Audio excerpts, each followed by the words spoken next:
All right, y'all. Before we dive in, a quick heads up. This show is raw, real, and definitely not rated PG. We're talking about adult themes, sexual content, and the kind of stuff you probably don't want blasting through your speakers at work or around your kids. So grab some headphones, pour your drink of choice, and get comfy. Oh, and just so we're clear, we are not licensed therapists, counselors, or sex couches. Sex coaches, Sex coaches. not sex couches.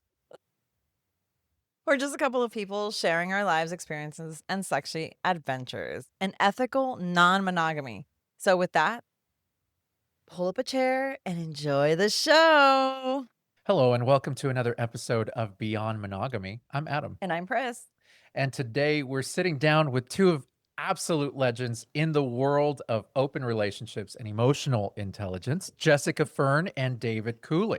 You might already know Jessica's name. She's basically the Beyonce of polyamory books. Oh. She wrote Polysecure, the Polysecure workbook, Polywise, and now she's got a brand new one out called Transforming the Shame Triangle. Yes, this woman is no joke, guys. She's got a master's in conflict resolution. She is a certified clinical trauma professional, a trained internal family systems practitioner, and has over 25 years working with folks all over the world on attachment, trauma, and non-monogamy.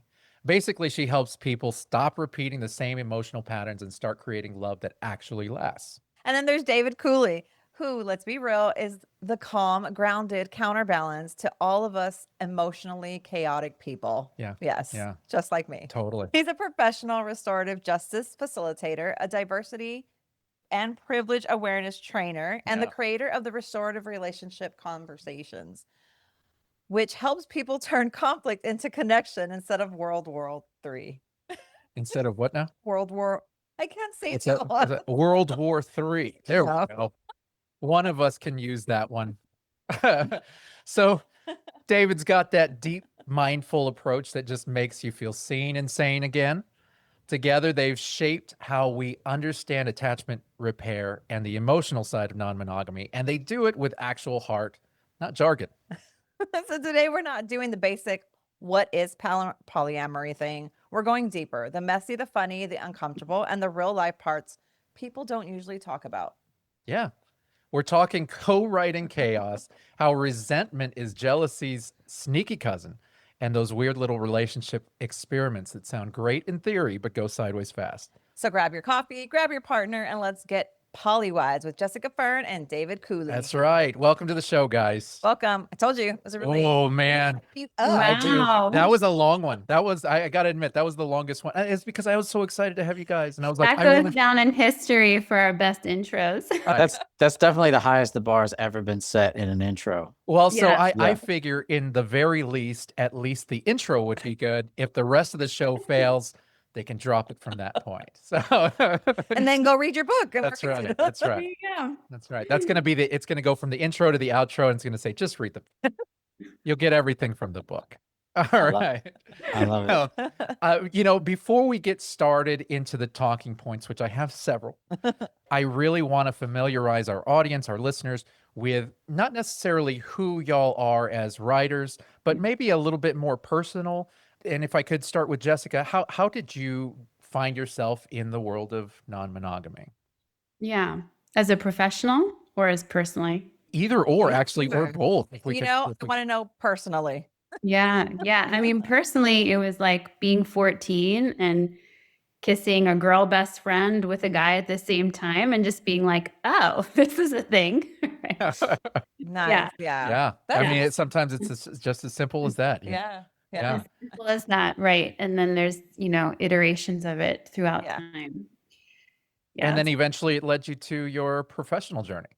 It did, right? And that really felt like it came to me where I was working as a therapist with couples. And in 1 week, all of my therapy couples clients brought to session wanting to open up their relationship. And even though personally I had experience or known about it, professionally, I was like, oh, the only thing I know about this is that it's pathologized. Like, what do I do? And so I really had to figure out how to support my clients. Right on. Well, Yeah. moving over to David, what about you, my man? I mean, so this world of ethical non-monogamy, how did you find yourself in this? Basically, Jessica told me we were going to be doing it, so there's no other choice. I found Yeah. myself doing the podcast for the same reasons. Yeah. I mean, not that Jessica told me, but my wife that's- told me. Yeah. That's right. No, she, in that same anecdote where she was starting to get exposed to it through clients' inquiry, it became something philosophically intriguing for both of us. And so that's something that we've really connected on deeply, is intellectual, emotional stimulation. Whenever there's something that's intriguing to one, it's usually a crossover for both. And so we started to really think about it. So we went into a deep dive of what are the implications of it? What are the philosophical principles and values that really feel compelling to us about this? And so I think it was about 6, 7, not only kind of 6 month, 8-month window where we started to really say, is this something that we could do? Right on. That's awesome. Yeah, we kind of did that for a little bit. Yeah, you could say that. You could say that. We started doing the poly thing, and I did not care for it. Well, so because I was 40. I was 40, and you were in your 40s. I was going through menopause. Yeah. I was about 3 hours away from my kids and my husband, and it just was not. Wasn't a good time. No, a good mentally for me, time. it was not a good time. I had not been diagnosed. And so when I went to the doctor and they told me, I was like, oh, I mean, I could tell that my emotions were off. And so like, I was like, oh, we're not doing this poly thing anymore.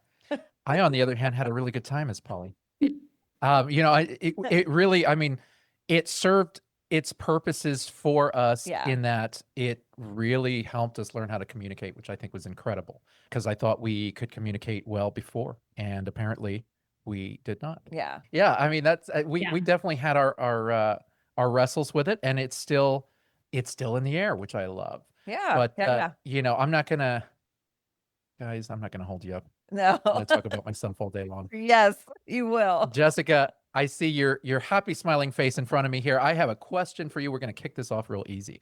If your partnership or collaboration with David was a movie, what would be the behind the scenes moment that never makes the trailer, but totally explains how you two work together? Oh my God, I need Dave to answer this one too. Yeah.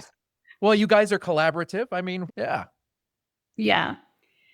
Is it like us having these conversations about big things, like while making lunch and breakfast for our son? Could be part of it. Could be part of it. Yeah.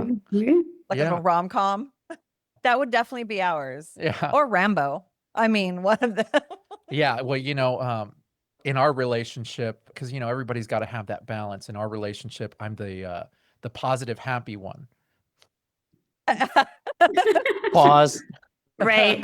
I wasn't. If you were expecting me to finish that, I wasn't. I would rather label myself, and you guys figure out the rest. Okay. That's right. Well, in that case, our roles are reversed, Adam, because one of the behind the scenes things that I would never want anyone to see is my mental and emotional breakdowns that Jessica has to hold infinite space for.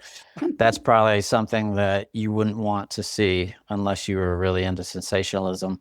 I get it, because as soon as I turn this off, I have my mental breakdown, but she doesn't comfort me at all. She's part of it. Okay. Right, Yeah. So you're unlucky in that sense. I won the lottery. Yeah. She is not my fixer. I'm actually like you, David. So I do have those little mental breakdowns, and it's like, oof. And yeah, he has the mental space for it, which is amazing. But then he has a house full of those, because most of our we kids have a lot of kids. the same thing. Y'all have one, right? So we have one. How many do you have? We have 5, 4 in the house, and they're all, we're blended family. So the oldest one is out of the house. She's 26, but the 4 that are here, they're all the same age. So we have 2 19-year-olds, girl, boy, and 2 14-year-olds, boys. Oh, wow.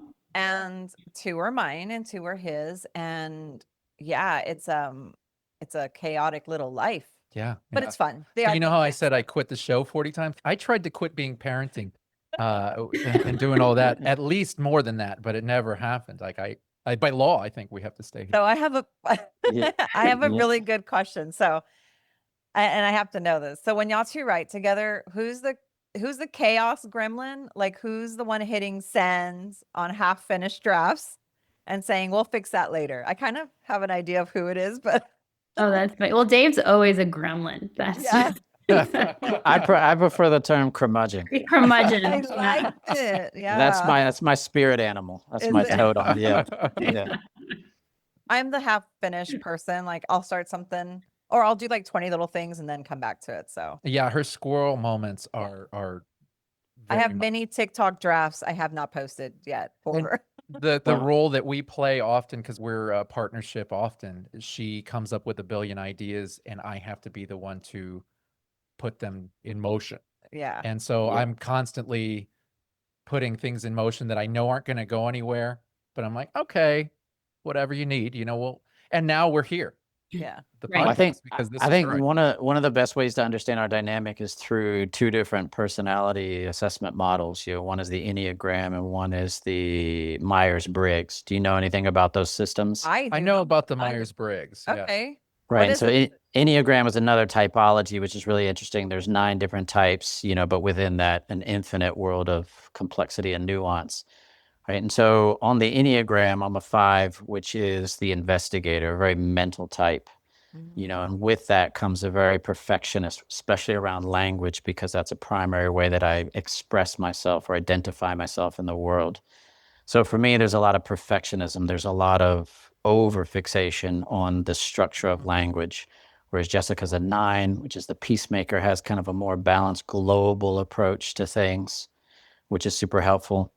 So there's a balancing in terms of I like to really refine language. And Jessica has an overarching structural understanding of this is what people need to hear. This is how you humanize language so it doesn't sound like a robot.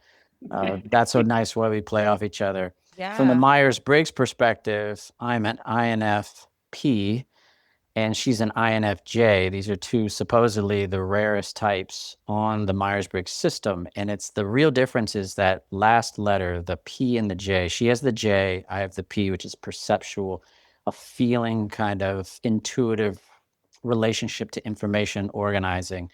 Whereas that J is judgment. I forget, it's like the judging type. It's not like judgment in terms of Not being like being critical. a judgy person. Yeah. Right. It's, how It's you the way behave. a cognitively organize information. I've known a couple INFJs like her, and they have it's this superpower. They have this spiritual, emotional, intuitive, flowful, beautiful depthfulness that I have, but that last letter, that J that she has, allows her to condense it, consolidate it, and express it in a way that's super organized and super easy to digest. I would give an organ to be able to do what she does, but it's this critical piece in our relationship where she's able to really hone and craft and sort of direct our efforts in a way that makes it really sweet. I like that. So there's no throwing laptops across the room type No, of and you situation. know what? I'm if you don't mind, I'm actually going to quote you on that, put it in a Hallmark card, and I'm going to give it to her for Yeah. Valentine's Day. That's Because that was actually really sweet. yeah, That was those nice. are really Beautiful. good. Yeah, those are really good assessments because you have to know, right? Like you have a relationship with your partner and it's great, but when you start working together, it can get a little chaotic. I mean, I love working with Adam. He Yeah. makes me laugh all the time. So this Yeah, is this us. is me all the time. This is is us her all the time, right? I'm always you rolling my eyes. I'm I'm always like, full. Like I'm a lot, yeah. and I'm normally very caffeinated. Yeah, he's the he's the funny one. I'm more of the cynical one, and we kind of balance off and we kind of work together really well, but it doesn't work for a lot of people usually. No, yeah, I see Yeah. the good in everybody. I love everybody the first Yeah. time I meet them. Oh, wow. It takes a lot for a person to make me go, okay, I need to stay away from that person because Yeah. they are just too toxic. Yeah. It normally is like third strike, you're out. Okay, that's enough. I can't keep you around anymore. But now I got to do that Um, Myers thing because I'm probably just Myers-Briggs, yeah. Myers-Briggs, just like Myers thing, the Myers thing, The Oscar Myers-Briggs thing for lunch. 'Cause I'm probably aligned more of, I mean, I don't know. I want to say there's probably a J there, and it's probably for the judgmentalness of my brain. Well, Well, it's worth doing. Yeah. Yeah, and the Enneagram too is fascinating. It's actually I'm been gonna have to helpful. check out that other one. I hadn't heard that one Yeah. before. Yeah, So I'm yeah, gonna it's look pretty into that. awesome. Yeah. believe it or not, I'm actually very introverted. So Yeah. she's the extrovert when Yeah. it comes to the two of us. So, but I do well when it's via Zoom. Yeah. Right. That's good to Obviously. know. I'm also extroverted on Zoom. Yeah, Yeah. it's amazing. Oh, You're good at this. I can right. see you. Right. I Right. feel like you're here. Yeah. Now, your co-writing is a brave move. Mm. You know, I think most couples can't even decide on a Netflix show, really. Yeah. Yeah. But I think that's I always liked that y'all really came together and created something that I just think is really, really cool. Yeah. You've both talked about paradigm shifts, about beyond mononormative conditioning. Mhm. What's one old belief that still tries to creep up on you even after all of this work? I would say one that's still hard to deconstruct is around sacredness and sex. Sacredness and sex. Yeah. What do you mean by sacredness? Like, And it comes up a lot. And maybe it's also because I'm seeing it, like there'll be kind of themes that show up through the years where like, oh, everyone's trying to deconstruct this thing. And then a few Gotcha. years later, it's like everyone's deconstructing this, Mhm. And I'm seeing a lot of people, right? And they're like, it's hard to say like, oh, but the sacredness of sex between two, right? And then it's like less sacred if you share it with somebody else, right? Yeah. And so we're helping people through that of it's not necessarily less sacred. It can be sacred in different ways. Yeah. I'm actually learning that. Yeah. And being that we've been in it for so long. So that's interesting. Yeah, that does creep up pretty often. Well, you know, we're oftentimes raised, and a lot of people are raised in a religious space that preaches one-on-one partnership. Or what and- you share with your partner, you shouldn't Yeah, share with anybody else. and you know, Exactly. procreation is what sexual reasons are for, and this and that, and so we're raised to feel this. We share this sex with a person that we love and adore, and this is the one person we're going to do it with. Right. And so I feel like non-monogamy is really starting to reach its mainstream now, especially after the pandemic, and people are starting to realize that, hey, it's okay. It's okay to love more than one person.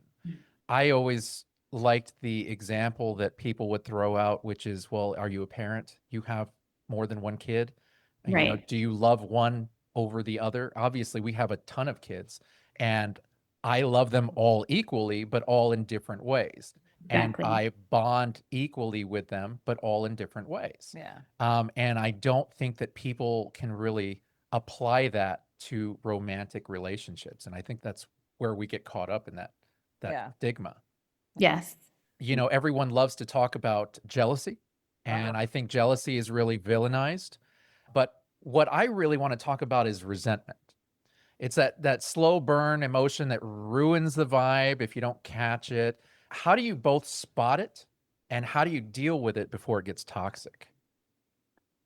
You know, one of the systems that we're both anchored in our work is the internal families work. And that's the difference between being grounded in your sense of self, kind of your core essence, versus a part, right? Having a part of you that's carrying the memory of something painful and sort of influencing your behavior in the moment when something uncomfortable like resentment comes to the surface. So we're really teaching people how to differentiate in our work between self and part. What is a part? What is a self? What do they look like? What do they feel like?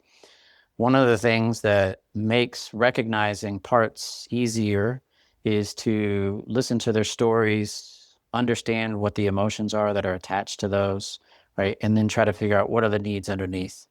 And so usually resentment is a really important signal, kind of like on your dashboard of your car, right? It's like, okay, the motor light is on, resentment is flashing. What is it that we need to look at? There's a part that's speaking here. So for us, it's usually an indicator that there's some kind of need underneath the person's experience that's not being addressed. So we're really using it as a way to find ourselves to the need versus seeing resentment as fundamentally problematic or something that we need to stop or shut down or fix. We really want to invite it to the surface and explore what is it trying to tell us about our lived experience. Mm-hmm. Right on. I Yeah. like that. And I would add that it's often pointing to a long-standing dynamic where there's been an imbalance between two people. Someone feels like they've either been over-functioning and the other partner's been under-functioning, or I've been absorbing things, or I haven't been speaking up for my own needs and boundaries. So there's some kind of dynamic like that, and then therefore resentment is building. Wow. And I would figure it's rare that new couples that get together automatically reach that space where they're on the level. They're both on the same level. I think that there's more push and pull at times when it comes to relationships normally, right? I mean, there's a lot of, one person takes the role a bit more and the Yeah. other person gives more and that sort of thing. And then over time they figure it out. Would you say as you found?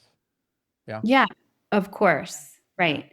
Well, that's one of the misnomers I think about the work on the surface, is that everything's supposed to be fair or balanced.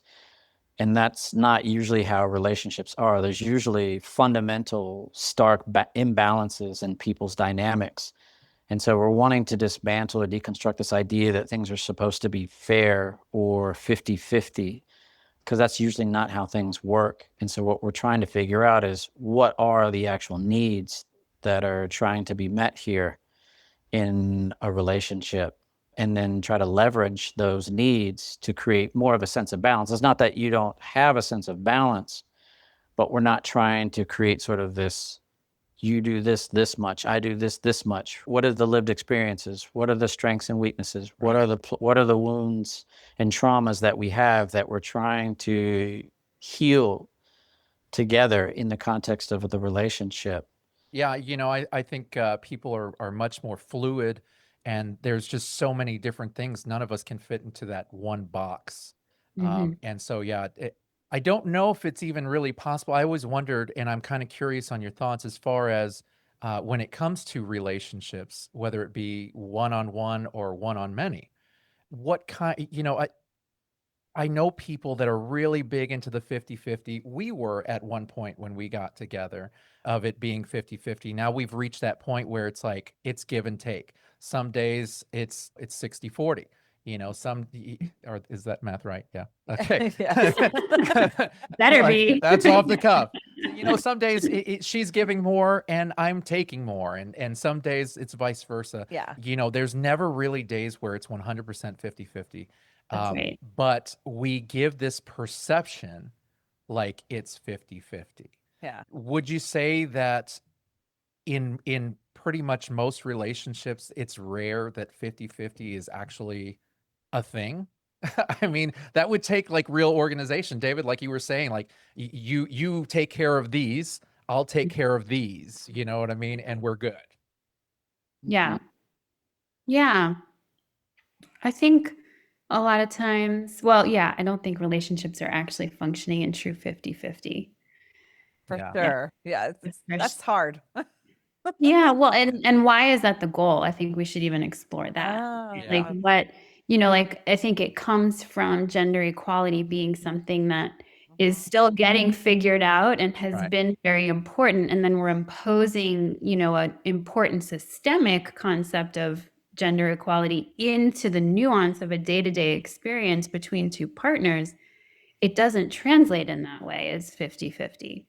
And that becomes even more important in the context of polyamory or ethical or consensual non-monogamy, because you're not working in a dyadic framework often.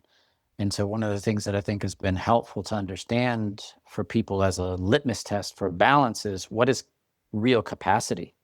Yeah. And capacity is a fluid thing, kind of like what you were saying a moment ago, Adam, right? Some days my capacity is higher than others. Some days my needs are different.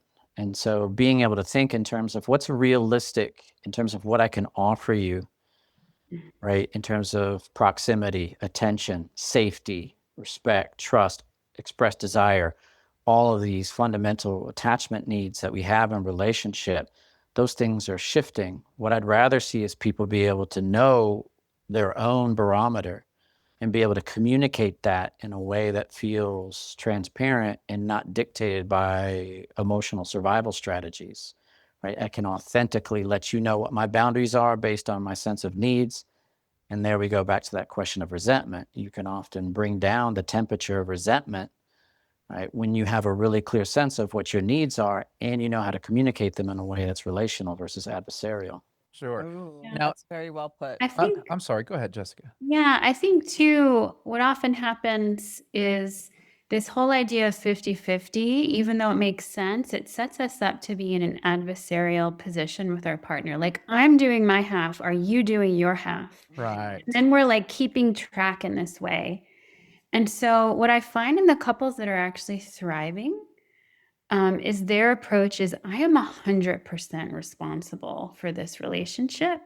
And so is my partner, but I am going to show up with my 100%. And then obviously I expect that too of my partner, but that ebbs and flows like we've already been saying. Sure. Yeah. And that can really apply well to a one-on-one relationship, but when you open it up to a few more and you're trying to keep as much of yourself in each and every relationship, and you're trying to put your best in every relationship, even your relationships, I would think wouldn't all equally be. They're That's not right. all going to be You would equal. have, you'd have one relationship that was really like you're putting way more into it. You'd have one relationship that's probably a bit less, and even one that's even a bit less than that. Because I mean, it takes a lot out of you.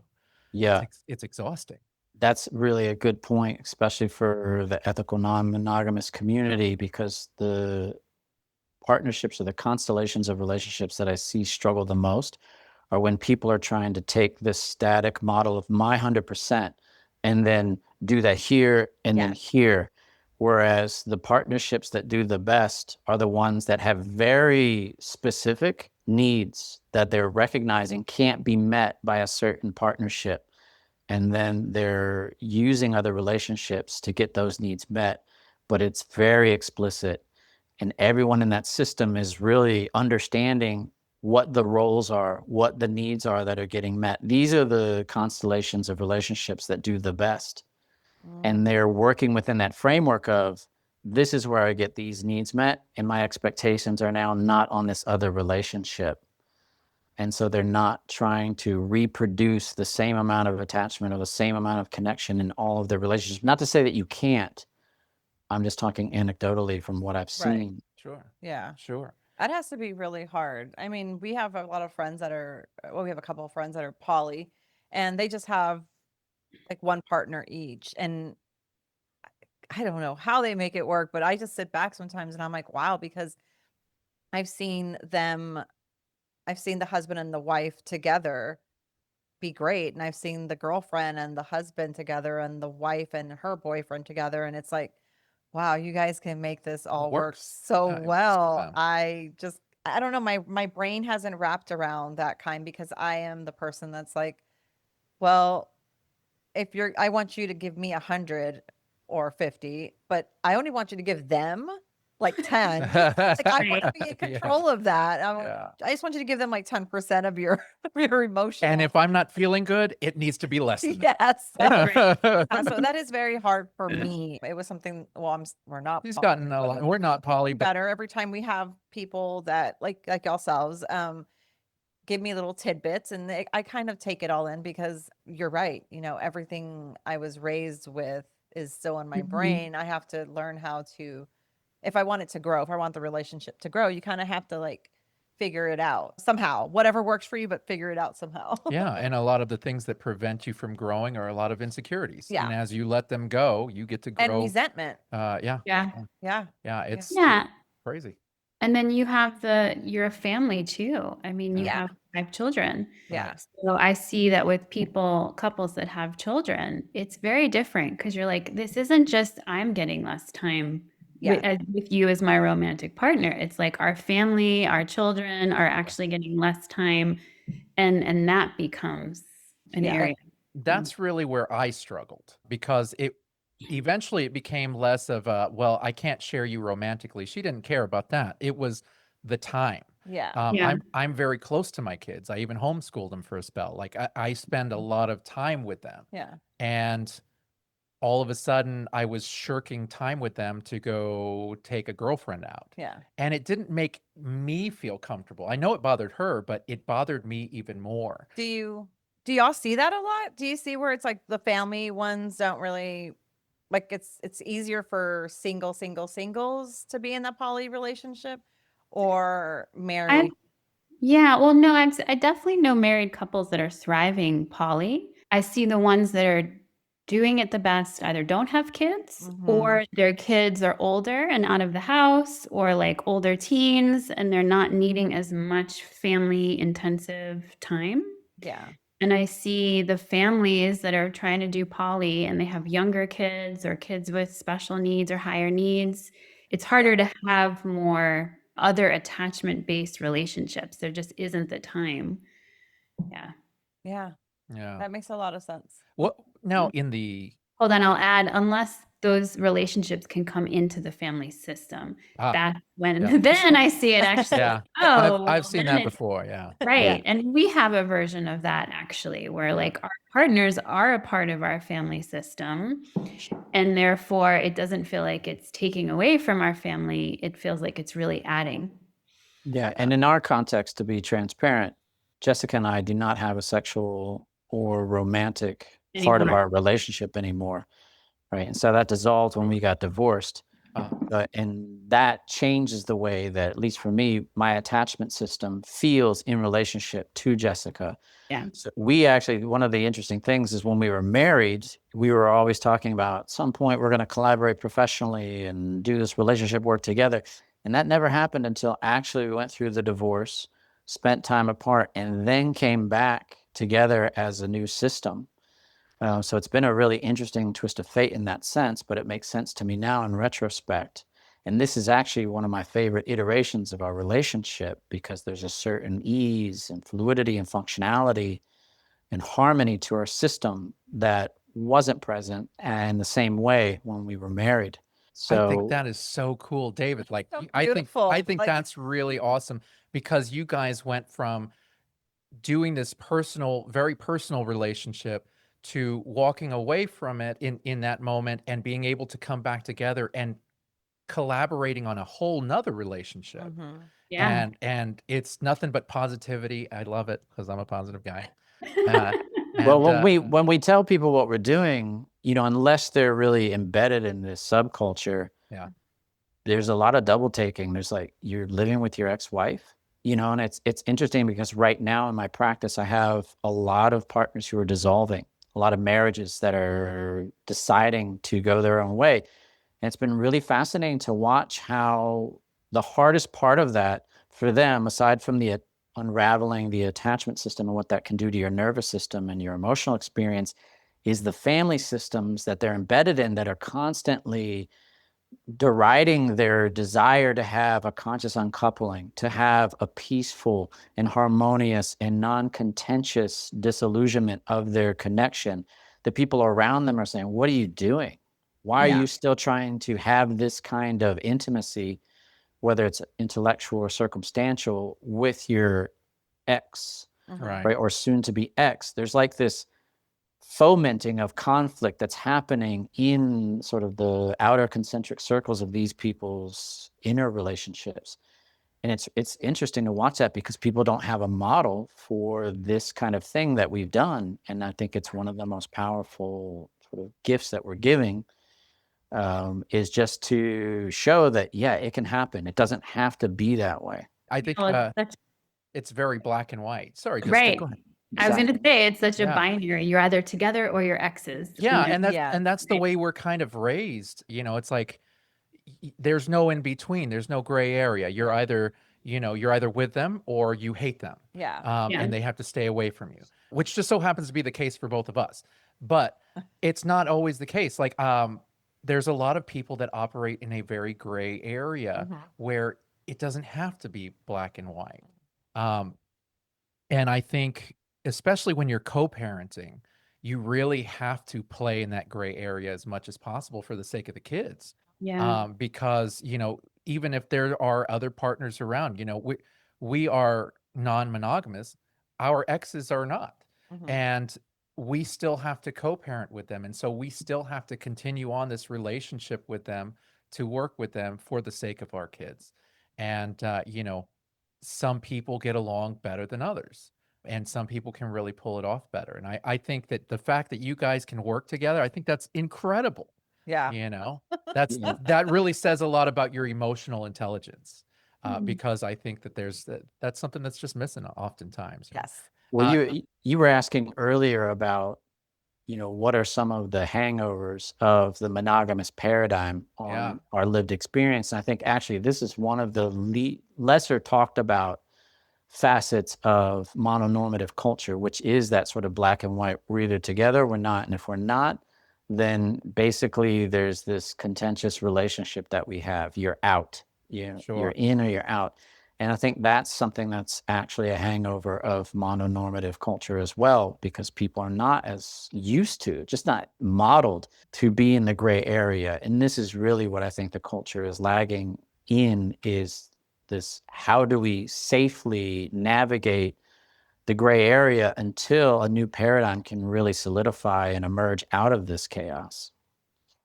Right on. That's very well put. Oh man, David, I Leave feel it to so Dave. enlightened right now. So I got to ask you, David, because I'm already on you right now. This wonderful experience of non-monogamy. I mean, obviously you're working in the field. What would you say is the biggest learning experience that you've come across, like in this entire time? Like, obviously, everything is a learning experience. Every day you're learning something new. Every time you establish a relationship, there's always something new. But that one monumental piece that just kind of made you sit back and go, huh, okay, this one's going to stay with me for a while. Yeah, that's easy. When we started to fall apart as a married couple and I started to really exhibit extreme behavior, what I now know was essentially a form of primal panic, it forced me to really confront attachment and what my attachment system was doing. Right? It wasn't until Jessica basically put a hard, I'm not talking to you until you read the description of anxious attachment style and the way that manifests when it's totally dysregulated, Yeah. that I really started to have probably one of the most sober reckonings of my life with my own nervous system, my own organism, my own just totality of being. And that's been the thing that still I'm in awe of in doing this work with partners, is just how powerful the attachment system is, what it can make you do.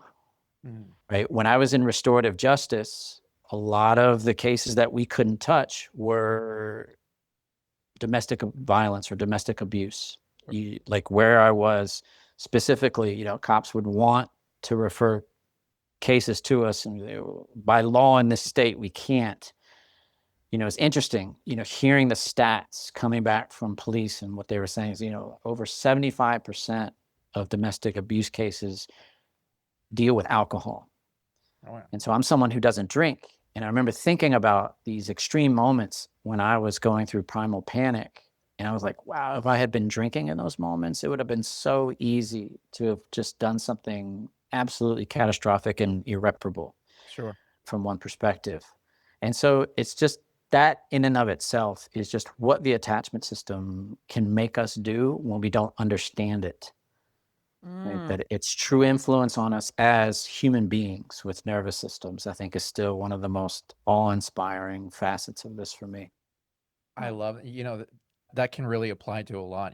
People are always afraid of what they don't understand, and I think we run into that a lot in this arena.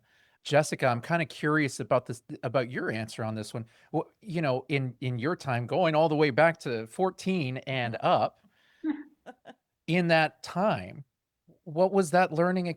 How was that learning experience? What was that number one just revolutionary? Whew, I got it, and this is going to stay with me for life.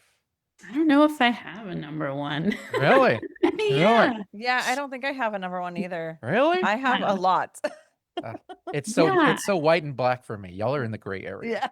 Yeah. Right. Okay, I like gray. I think there's something that's matured in me, is like there's a lot of moments of identifying certain ways, being excited to identify those ways, feeling liberated to identify those ways, and then realizing, okay, just because it's who I feel myself to be or how I identify myself doesn't mean that's always what I do, because it's not always what's best for even me or those around me.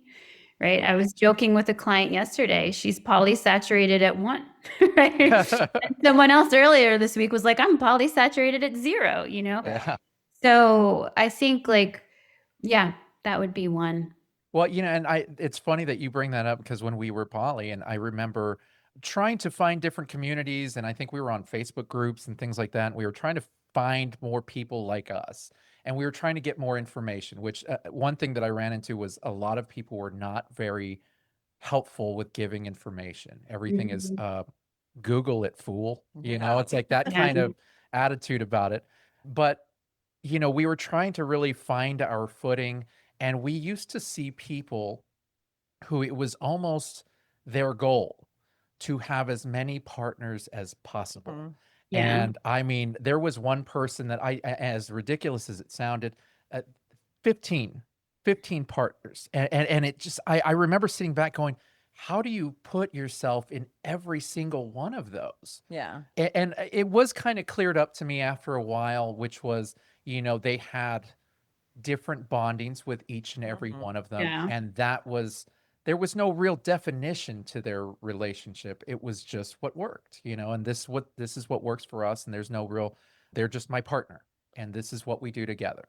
And so I kind of understood that, but at the same time, I'm like, man, that is overly polysaturated to Yeah. me, because I wouldn't have been able to handle more than one other relationship. Yeah. And I think the struggle for me when I was poly was when I had a girlfriend and I had my wife. My primary relationship is really good, and it always has been. And we've always had this thing figured out, and we don't have stress in our relationship. But then I'm dating somebody where it's starting to get stressful. It's starting to get difficult. I have to learn how to figure this person out and what the gives and takes are, and I have to learn how to make this work. And I'm like, I'm putting myself through this stress, and it feels so unnecessary, because then I got to go home to my happy relationship and go, oh, I'm exhausted from this side relationship that I'm doing. You know what I mean? So the one other relationship for me felt like saturation in and of itself. But I know that people are on different levels. So Yeah, and probably the way partners being used is different. Like you're kind of using it like capital P partner, right? Like full in relationship. So yeah, 2 is plenty. yeah, I'm assuming the person with 15 is using like there's some lowercase p partner, someone that they see once a month, once a season, yeah, sure, with people that they see more regularly. Yeah. of course, yeah, no, That makes and sense. thank you for enlightening me there, because I need other ways to think of things. I think that's why Yeah. we're all here. Now, speaking of which, you guys have written some pretty amazing books. I want to talk about this new one that you guys have coming up, because I know that it's not really focusing on non-monogamy per se, but transforming the shame triangle. Please fill me in. I did a little bit of reading what you sent me. I loved it, what I saw, and I'm really interested in reading the rest. But if you could kind of break it down for our listeners, what are we looking at here? Do you want to Dave, start that? you can kick Okay. it off. Yeah. Look All at right. that. You guys are total partners. Look at that. I love it. So, what we're really wanting in our work is to give people what feel like the best tools, the tools that are most effective for creating lived change. And so the things that we're noticing in our work when we're talking about where are people getting stuck in their process, where are these places where consistently we're seeing people are struggling, plateauing, or just feeling like I'm not getting to that place experientially that I'm wanting to with intimacy or connection or safety in my relationship. And what we started seeing was there is sort of this orbiting around the concept of shame or the experience of shame, and starting to look at the way that shame is this really interesting and complex thing, right? It's not an emotion in and of itself, but it employs or brings in motivates motions, right, in its service. So as we started to look at that and see it as this linchpin upon which a lot of people's processes was really hinging, we started to become more and more curious about it, right? And Jessica had the brilliant sort of conceptual revelation, right, that really, especially through the IFS perspective, the internal family systems perspective, that what's happening is shame is really working in tight conjunction with several other parts, right? So it's not just shame really that's working alone, it's leveraging other internal elements of our own lived experience that really feel ubiquitous in our work with individuals and partners. And when she was able to make that link with the drama triangle, which a lot of people know in the world of conflict resolution, right? That this is a really effective, very elegant, very simple, but very accurate depiction of how interpersonal dynamics play out, recognizing that that's actually something that we've internalized and is playing out within us in an intrapersonal level was revolutionary. We both sort of said, this is big. This is like a Rosetta Stone of internal conflict that we're both recognizing needs to be addressed to really do the interpersonal relationship work that we're seeing people are stalling out on. So it's kind of like we're needing to take a step back. It's almost like we've been skipping over on some level some of the 101 stuff. And so we're really wanting to bring this to a larger audience. In this sense, the book is not directed to monogamous or non-monogamous. It's just, this is fundamental General audience. Yeah. to anybody who's really Anybody's experienced wanting, shame. absolutely, and who Yeah. hasn't. To be honest, I don't know any client or anyone personally who hasn't had some relationship, some intimate relationship with shame. Sure. Yeah. So for us, it just felt primordial.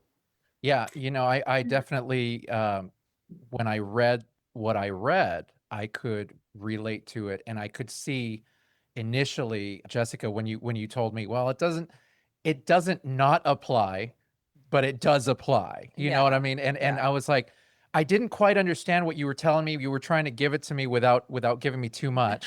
And then when I read it through, I was like, oh, well, this applies to everybody, Yeah. every relationship. It's for everyone. Everything. Yeah. And Right. we see and experience shame a lot in non-monogamy, obviously. Yeah.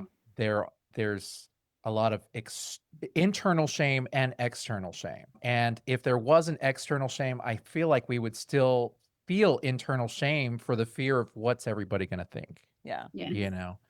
But I really, I'm really looking forward to this. Now, Jessica, what even brought this up? Like what brought this out? Like, how did this even come about?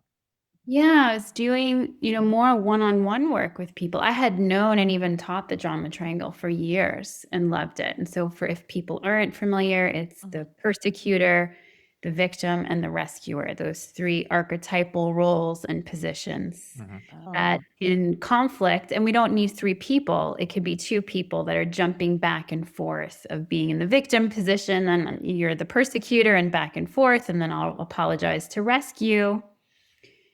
And as Dave said, it's so elegant and effective and accurate. And so then I'm working with people more one-on-one of like, what's getting in the way of whatever it is, their potential of what they want, their career, family issues, relationship stuff. And it would always come back to an inner voice that was beating them up. And so I'd hear them describe this inner voice beating them up. And I was like, oh, that's an inner persecutor. The inner villain, the inner bad guy. And it tends to speak to us in second person. What's wrong with you? How could you? You should have Yeah. And then I'd go, wait a minute. Okay, who's this voice talking to? And then I realized, oh, our inner victim, that's shame. It's the part of us that hears our inner critic beating us up. And in first person goes, you're right. I am broken. I am a failure. I am unlovable. I'm not enough. I'm too much, whatever our specific story of like essentializing, totalizing our deficiency. So just that, right? Working with those two parts is like a part that beats us up, a part that feels and absorbs it is pretty intense. But then there's these escapers, right? Parts that want to rescue and go, I don't want to feel my shame or hear my inner critic, so I'm going to go escape that. And we can escape in several different ways. We can try to overfunction.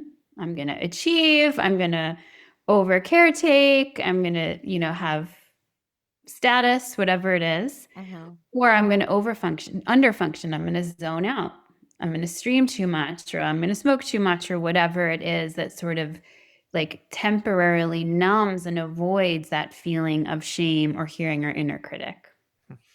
Right. Wow. Or we can project it out where we get aggressive, right? I don't want to hear my own shame or hear my own inner critic, so I'm going to become an outer critic and put it onto you.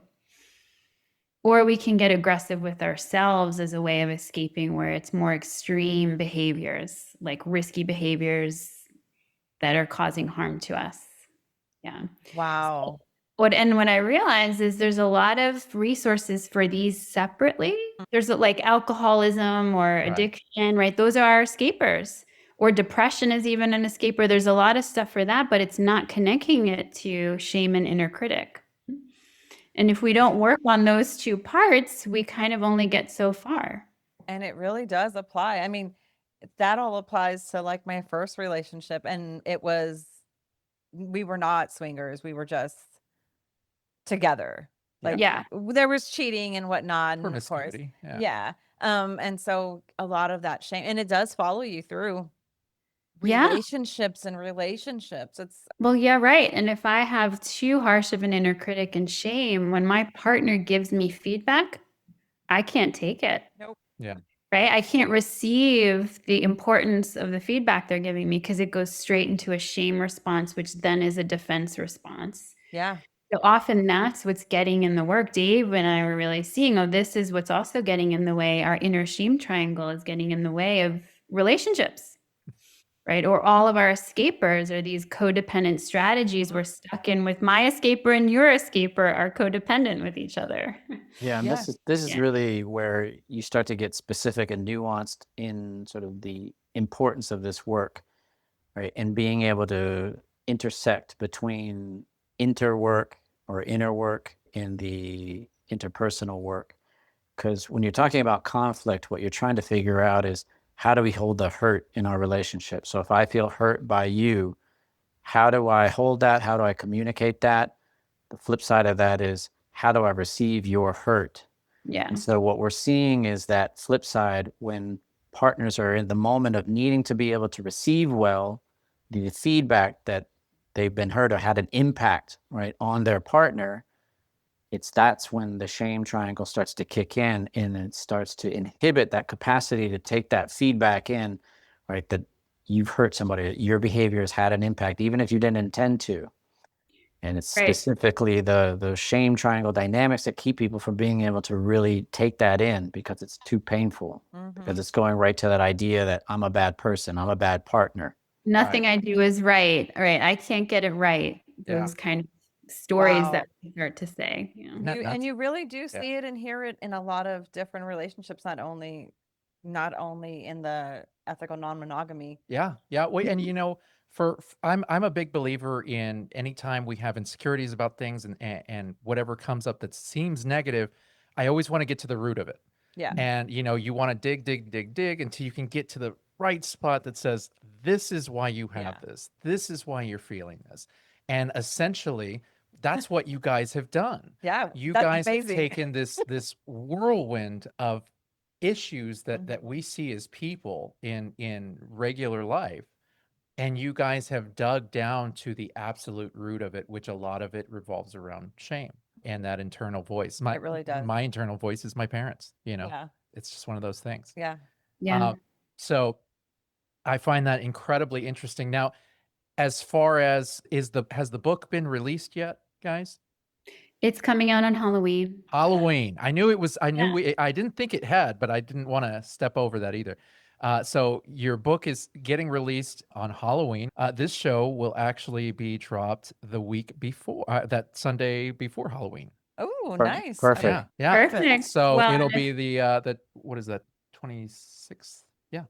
Yeah. Well, perfect. Well, people hear this and it's before the 31st and they go to our websites. There's a 20% coupon directly from the distributor to get the book. So Oh. you even get a little deal. Oh, look Okay. at that. We'll have everything that our listeners need. It'll be there in the show notes. I've already downloaded your other books, so I'm Yeah, definitely she was listening to you narrate. So we've been hearing you all morning long. You know our voice as well. do. That's right. Yes. That's right. But so with the book releasing on Halloween, where can we see you guys? Are y'all going to have some book signings coming up, or is there what are the following events that'll be following the book release? Yeah, so we're going to do, the first one's going to be on the 28th here in Asheville, which is where we're located. There's a really sweet bookstore downtown called Malaprops. So on the 28th, we're going to be there. Okay. Then we're going to be in Atlanta on November, is it the 4th or the 3rd? 4th, Tuesday the 4th. Yeah, Cherish Books in Atlanta, which we're excited about. And then skip a week, and the week of the, what is it? The Week of the 17th. 17th. November.